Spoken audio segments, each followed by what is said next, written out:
Of the major headlines cutting across the newspapers this morning on our newspaper review segment. Well, joining me on the show this morning to give an insight and broaden the conversation is our in-house reviewer who happens to be the State Director for the Center of Human Rights and Accountability Network, Otuekong Franklin Isong. Good morning, sir. Good morning, Beto. Good to be here. Nice to have you on the show. Thank you so much. Well, there are so many burning issues, and I'm very certain you might have heard by now that the historic arraignment of the ex-president Donald Trump is one that broke the media space last night. And up until this morning, Donald Trump is still vehement on his political ambitions to run for presidency again, despite 34 counts of felony against him. What do you make of these developments? I think it shows the world that power is transient. It shows the world that whatever you do when you are occupying any position of authority, one day you will give account of those things that you did, covertly or inadvertently. So what has happened to Donald Trump today, I'm so happy that he accepted to be tried. And this is the first in the history of American democracy where you will have a former president being tried, being prosecuted. This is the first where you will see the whole world watching the former most powerful president standing in the dock or arrested and being arraigned. So I think it's a welcome development. It will also go down well to other countries like Nigeria to show that you are occupying a position of authority, you are only holding the position in trust. Donald Trump is not guilty. He has pleaded not guilty, and he remains not guilty in the eyes of the law. He remains innocent until proven otherwise. So he has the right to still continue to proceed with his political ambition. And I tell you that the Trump I know will use this particular prosecution to whip more sentiment for his campaign, to tell the voters that he is prepared to be examined. He's ready to be, to bring up all his records for the public to see if he has committed any offense. And so this for me, it is give or take.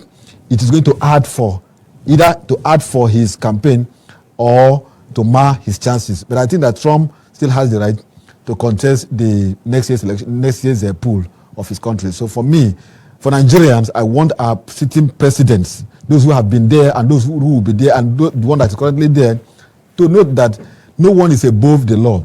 Like when the president Buhari, disobeyed the Supreme Court order. If it were to be in US, he would have been, impeached. Arraigned. He would have been impeached because that is an impeachable offense. If it were to be in a civilized democracy, in fact, the court would have ordered for his arrest. But because we are practicing a democracy where we are still learning, and then you will see somebody will tell you we will put away rule of law, and because of national security. And the question is, who decides what is a national security? It's only the presidency that can decide what is national security. And you have the Attorney General of the Federation advising the president to go against the Supreme Court. So this trial of Donald Trump is an eye-opener to the world, an eye-opener to all who are occupying political offices in the country. Well, in the words of Otuekong Franklin Isong, the trial of ex-President Donald Trump is an eye-opener to the world, and can other nations borrow from this set antecedents of a historic arraignment? Well, as we begin a look at the papers this morning, Donald Trump is pictured across some of the major dailies in Nigeria, and to start with is the front page of the Nigerian Tribune.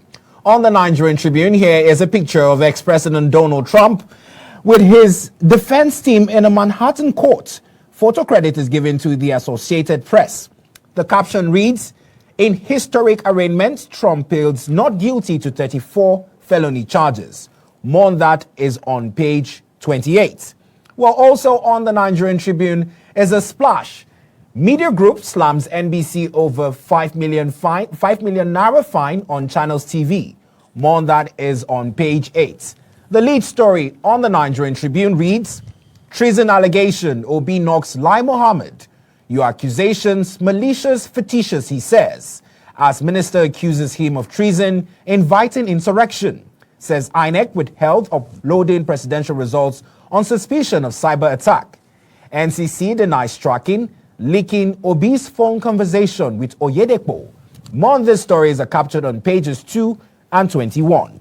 Away from the Nigerian Tribune to the front page of the Guardian newspaper, Donald Trump is also pictured on the Guardian this morning as the most prominent photo on the Guardian to the right, with the caption, "Test for Nigeria's Themis as Trump faces trial." To the left is another lead story.